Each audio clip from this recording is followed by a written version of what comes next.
এই মুহূর্তের সবথেকে বড় খবর, ব্রেকিং নিউজ। রাজ্যের হেভিওয়েট মন্ত্রী ফের হাসপাতালে ভর্তি। রাজ্যের পরিবহন মন্ত্রী ফেরাত হাকিম।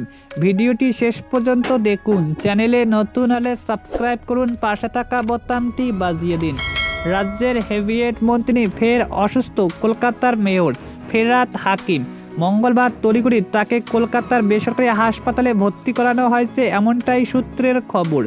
চলতি বছর এ নিয়ে দ্বিতীয়বার হাসপাতালে ভর্তি করা হয় রাজ্যের মন্ত্রী ফেরহাদ হাকিমকে। রাজ্যের পৌর ও নগর উন্নয়ন মন্ত্রী ডিহাইড্রেশন সমস্যা নিয়ে আজ অ্যাপোলো হাসপাতালে ভর্তি হয়েছে। যদিও হাসপাতাল সূত্রে জানা গিয়েছে তার শারীরিক অবস্থা আপাতত স্থিতিশীল রয়েছে বলে সূত্রের খবর।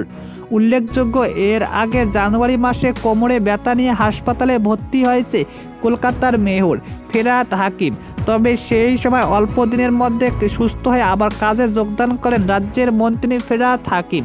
তার মধ্যে আবারও অসুস্থ হয়ে ইতিমধ্যে কলকাতা হাসপাতালে ভর্তি হলেন রাজ্যের মন্ত্রী ফেরহাদ হাকিম।